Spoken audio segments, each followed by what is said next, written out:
Welcome to yet another episode of TBN Meets. Thank you very much for joining us. Today, we have a beautiful, wonderful couple that has a beautiful testimony. I can't wait to delve into that. It's really a privilege for us to have you guys here. Palesa and you, Makungu, thank you very much for joining us and welcome here. Thank you for having us. It's always difficult to talk to two people because when you are one speaking to both of them, especially when you welcome them, they both talk, you don't know which side, where do I start? Come on. Thank you very much, guys. No, thank you. Well, maybe to break the ice, how did you guys meet? We'll start with her story. With my version, the truth. We met at church. So does it mean there's only two versions? People always say there's three versions. His side, your side, and the truth. The truth and his side. No, we met at church. Yeah, we used to go to the same church. We were just in different areas, but we'd meet at youth conferences. And yeah, then we became friends when I found him in varsity. Yeah. Then, yeah, we became very, very good friends. Wow. And then eventually he decided to climb out of that friend zone, and we then started dating. Wow. And eventually got married, yeah. You know, I would have just gone with your version, but when you guys said, let's start with her version, I'm like, I want now to hear your version. No, I think she's now beginning to adjust her version to come closer to the truth. So it's pretty much the version. Yeah. Yeah. I think it's yeah. We've known each other for almost all our lives, from youth until varsity, and yeah. So the other version is I was a commoner. She was part of the pastor's crew. So back in church was not much meeting her. So yeah, I think she realized we can be friends in varsity because we were all just students then. Wow. Wow, Yeah. wow. Yeah. You sound like a very loving couple, but also a couple that really loves the Lord. What can you say about the presence of the Lord in your lives? We grew up not knowing anything else.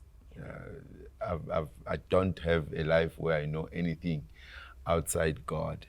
But even with that, as we've grown, as we've experienced what we've experienced, as we've seen what we've seen, you then tend to have a really sort of full experience of God, that there is no other presence of any being in our lives beside that of God. Yeah.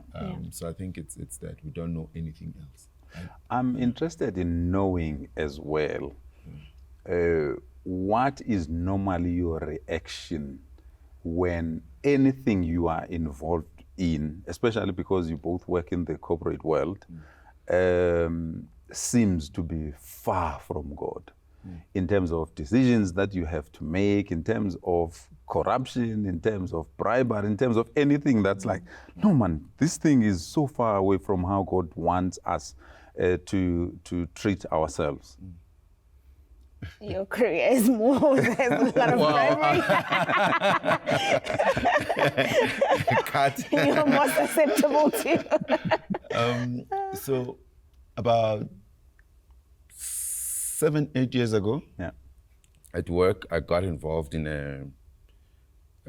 where I was now servicing a very senior client, Yeah. and was beginning to be exposed to that. And obviously, being alive to the reality of South Africa, and Yeah. nothing had happened. But I then went to my boss then, and I asked him a simple question to say, what happens if I get exposed to this, yeah. or something of this nature? And he was very clear, and he was very, very clear, and he's a spiritual man. And he said, you only have yourself, and you cannot blame anyone But yourself. but yourself. And that's what he said. And for me, that's how I go. I was talking with colleagues, friends, say work in an environment where you can get exposed easily to these kind of things, but my ask is always to say, if I can't fix it, because it's not always easy to, can I be able to walk away? It's that, and I walk away. I've never been tempted, and I would like to believe God will protect me from being tempted. That's the one part. That's my prayer. He always protects that you. protect me to say, the moment something bad is about to happen, move me. Yeah. Put me away. Make me sick and go lie in a hospital bed. If that's what it's gonna take, don't kill me. But as long as I am removed from it. Yes, from this. For now, I'm not scared. I'm Yes. not worried about whether I'll be tempted, but we are all human. Yeah. So at best, God remove me from it. It's easy for you to say, no, your wealth is more exposed. But in the banking sector, my wife is very much there. And just about 2 weeks ago, they had the boss of the Hawks coming and teaching them about things that you have to be weary of and all of that, which I thought that's really wonderful in terms of protecting people, individuals within the bank, because someone might just do something and you thought, I'm just helping out here. Yeah. And yet you land up in something really tricky. Yes. I'm sure your sector where you are as well, there are things that you're like, no man, this is not something that God would be pleased with me if I were, even if you didn't want to be involved, if I were to be involved in, even if I didn't want to. Yeah. No, I think it's just very, like you were saying, like to be very intentional about how you approach things and try not to find yourself in positions that will compromise you. And also they, like you said, your wife, we get a lot of training, we get a lot of, knowledge sharing where they teach you of the things that are happening in the world. So you are aware of the scams and everything that's out there. So you just need to pray that God protect me, make me sick, like you said. Just do something, remove me, and just pray for a spirit of discernment a lot of the time, so that if you can see that the crowd you are in at that present moment is not the right one, be able to sense that and walk away. Yeah. Now you guys have got twins, right? Yes. Is it fraternal one or just It's twins? fraternal. Fraternal? Yes. So boys, girls? Boy and a girl. Do they look alike? No. But they have the same eyes. So they are, looks like yes, they are fraternal. They are not identical. the Yes, identical ones. yes. All right. Take us through the testimony of how you got to finally have to celebrate having these kids as a couple after a long time. Yeah, it took us a very, very long time. So when we initially got married, we thought we were going to wait a bit and just, be a couple. But then after a few months, we were like, no. Revisit the friend zone. No, that's the part that I need to correct. Yeah. The we. It's a we. They are like that sometimes. Thank you. He said we can stop whatever we're doing to try and not fall pregnant, and then we stopped. Love, it's a wee thing. Then we started trying. Initially, I think we were naive, or we're just really clueless about how babies were made, clearly. Because we just thought, just do what we need to do and that's it. But then it just kept getting harder and it wasn't happening, and time is moving. A few months becomes a year. Sure. And then I think after some time, we said, okay, let's now visit a doctor. Let's see what we're doing wrong or what's happening. And then obviously we had our first gynae, which we were not happy with. Then we got a second one. Then we started the journey, which was a tedious one as well, because obviously they don't just start you, they don't just throw you at the deep end. They want to take you through the process as well to see if can you do it on your own? Can we help you? Let's stimulate you a little bit. Let's see if we can. And then still nothing happens. Sure. And then they introduce the other methods, and then you do IUI. Yes. Then that doesn't work. But then because of there's also cost implications. So we did a lot of IUIs because they were more affordable for us at the time. So we did about 5 of them and still nothing. So it was a very, very long journey, and it was hard. It was emotionally draining. And then I think we took a break. We actually did take a break. We took an entire, almost a year, where we took a break and said, okay, we're just going to focus on us after all the IUIs because we were tired. It was taking a strain as well and a toll on our friendship and marriage, and so we just then took a break, and then we then said, okay, we're ready for IVF, and we did IVF, and by the grace of God, it worked the first time. Wow. So I think for us, it was just understanding. We had to get to a point where we just understood that children are a gift from God. We can't make our own babies. We can't, we can't manufacture them. They're from God. So, and that meant we understood going into IVF as well that it might not work. It can only be God. But even if it doesn't work, it doesn't mean that God is not God. He will give us children. It doesn't change. It doesn't change. So we constantly believed that we would become parents. And and the things that we did during the wait, we would buy clothes, we would, because believing that God will, these clothes will be filled with babies. And because initially when we started trying for a baby, we just wanted one. But then I think when it got harder, we're like, no, now we want twins.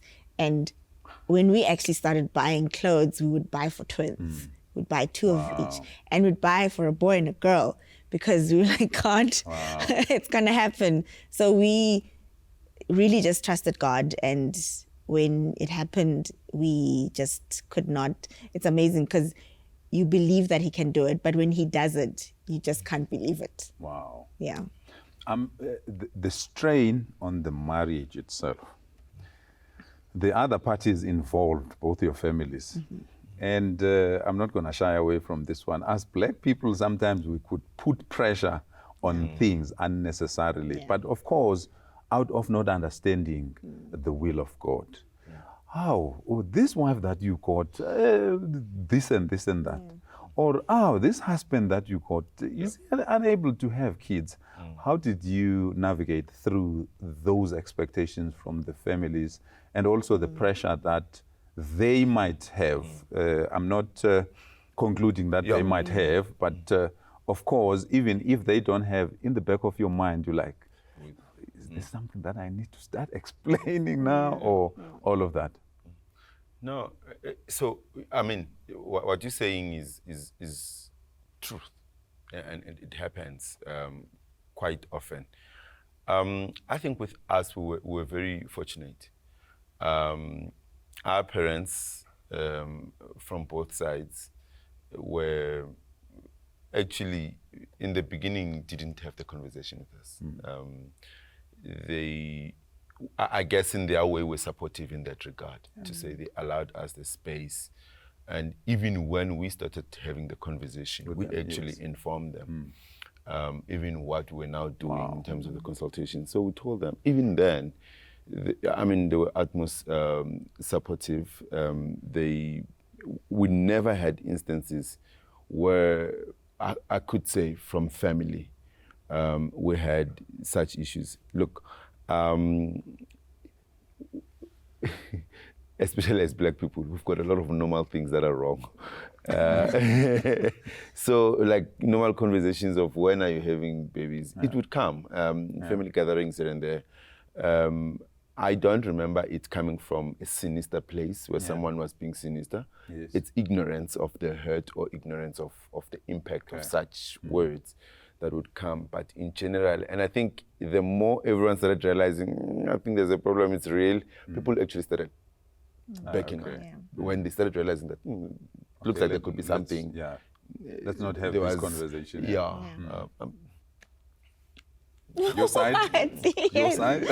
Yes, no, honestly, I don't think I See, experienced. he's actually saying, if I'm lying, Yeah. my wife will confirm and say, no, that's not the truth. It's the truth. He's right. I think our families really were very supportive. I never felt that I had to stand up for myself as such in terms of protecting myself. His family would protect me, even from those people that would just say things out of ignorance. Old grannies, but his grandmother would answer for me, Yeah. or Oh, wow. you know, his mom would be the one answering, and I just never had to worry about that from family. So our families were very supportive. Is there a time when you started questioning God, and how did you navigate through the fact that, okay, this is not happening? What was your main prayer point after you realized that, oh, okay, there is this challenge? I mean, it was a very difficult period. But you guys, you know, even the conversation, I'm like, what other questions do you ask now? Because you're handling it with so much grace, and I'm like, It's the way it happened. I mean, I think very early on, we realized we're about to have a journey here. yeah. Whatever God you're doing, you know, just do it. We hope you do it quick enough and finish, because we want the babies. Yeah. I mean, it was a journey of tears. Sure. You know, like I used to say that at minimum, she cried 12 times a year, at minimum, you know, because every month is a reminder that it's not happening. You know, sometimes we'd have it twice a month because you'd go through ovulation. Yes. I understand the woman body now, because that journey just taught me everything, you know. Wow. But I think we really remained, especially after like what you're saying, that we actually got a sermon, and I think that word kept us.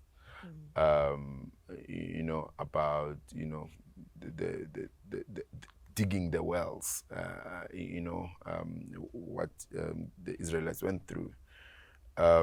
So we actually then decided that we are going to dig our well.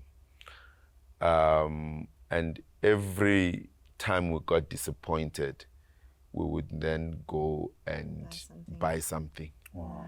Because that was us affirming that we still believe, and we're standing in the faith. And it was about 5 years or 6 years of buying, you know, to be a prophetic symbol of saying that we're not giving up. And we actually went through that. Like, you know, I use the story of Shadrach, Meshach, and Abednego to say, look, our God will save us. Our God will deliver us. And the furnace, you know, and we believed it, that God will give us children. We always believed it. We also believed that if we don't have children, we are going to be happy. We are going to celebrate our marriage. Yeah. And we've always wanted to adopt.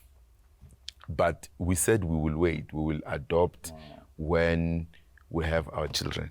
So, you know, we would say that because we would say we don't want to look like, and it was not for us to look like we are no longer in faith. But it was that. So we stood to believe in, you know, that we have got our own wells of Israel, of Jacob. So we those wells were going to be filled with water one day. I think you do get very disappointed, and at some point you do lose a bit of faith. Your faith diminishes. But I think people's stories also kept Carry you. us. It carried us, that if God could do it for this person, he can do it for us. And that's why we even said, when we get our blessings, we will share our story, because it is other people's stories that kept us. And Wow. it was sad because we couldn't find a lot of South African or African stories. It was Yes. always American, but still. Wow. So we were like, no, we will actually talk about this because those are the things that kept us. When I was feeling at my lowest and I open YouTube and I watch somebody's story, Yeah. or I watch a sermon or somebody testify, and I remember, I think I was listening to, is it Joseph Prince, and he was talking about how is it his sister that wanted a baby and it was not happening. And they also did the whole nursery and everything. And those are the stories that keep you going. Yeah. So at our lowest, or at my lowest, because it differs. I'd be lower than he would be most of the time, but other people's stories and really just listening to sermons, and that would try and uplift me a little bit and then rebuild my faith again. Yeah. I just have so many questions. Year number 3, were you still getting baby clothes of the same size? So we would buy, like, I think we always bought 3 to 6. Yeah. And then I think we didn't buy a lot of outfits, Yes. but we'd buy like a lot of items. Yes. Like we'd buy bottles. We'd buy things they okay. would use, like face cloths, towels, and... Did you get twin prem? No, we didn't. But I'm sure if we had gotten to year number 9, we probably would have. It was coming. But we would just buy items. But even the clothes, I think we didn't buy newborn. We bought older. Maybe we bought 1 or 2 newborn, but I don't even remember us buying newborn. It was always probably one set, and then we would just, buy different items and little containers that they would use. And it's beautiful when you actually use those things now. It's like, oh, I actually bought this years before you were born. You know, the thing is, when you have an expectation from God, for us, from a carnal perspective, the expectation is like this. Yes. You're like, Lord, do this now. And God can take 7 years. Yes. And the Bible tells us 1 year, 1,000 years, 1 second, a whole lot of years. It's the same with God. Yeah. But it can be difficult. Yeah. It really can be difficult.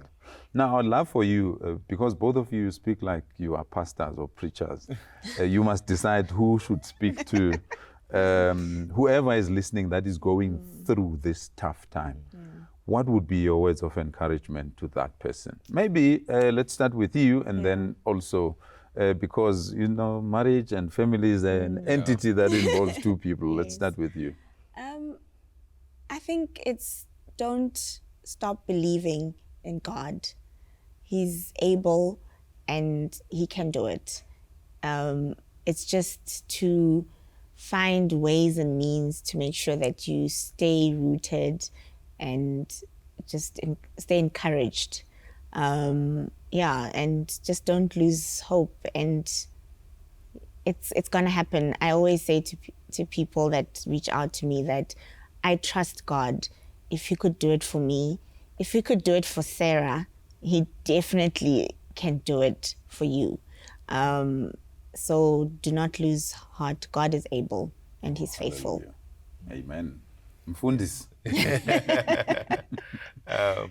It's important to know that God is bigger than any of us. Wow. Especially when you go through things as a couple. It's very important to know as a man the role that you need to play. And for me, it was a dual role, of course. It's the role of setting the tone in terms of priestly faith within the household. And the tone, and the role of protecting your wife. We don't experience it the same, like she said, that we as a man, sometimes you are outside it, even though you are inside. But for her, she's, she is in it every day, every moment. We use her to test whether it's happening or not. So it then becomes incumbent on me to ensure that she's protected. So I think it's that, setting the tone of faith, the tone of prayer in the house, and also protecting your wife and making sure that she feels safe and assured and affirmed that the fact that she might never give birth would never define how I view her as a wife. Wow. And she remains a mother in our household, whether she gives birth or not. Wow. Thank you. First of all, thank you for sharing this very sensitive topic and testimony about your lives. I'm not a prophet. I listen to the Holy Spirit. And sometimes I feel like I wish, Holy Spirit, you could teach me to listen to you more. But your story is not very far from your pastor's. I don't know if you know that at some point they had this child, they lost the child, and they went through a difficult time. Pastor Pindi was sitting here sharing the very same story some weeks ago. But the reason why I started by saying I'm not a prophet is because I can assure you, one day we're going to bring you back here and you will be pastors and you will be ministering at church. I can assure you. So thank you very much. We really celebrate you. Keep on being obedient to the call of God and keep on sharing this wonderful story. And thank you very much for your unending and unwavering love for God. Because as you put it, it can be, you have no one else to blame. When you are about to do something that is outside of the will of God. And therefore, the only thing that you can do is live your life in His statutes, in His presence, in everything. So thank you very much for being that testimony, even through this time that was really challenging for the both of you. So we celebrate you. Thank you so much for even gracing us with your presence. Thank you. Thank you for having us. This has been TBN Meets. Thank you very much for having joined us. Whatever it is that you have learned here, please apply it in your life so that there is godly change. Until we meet next time, adios.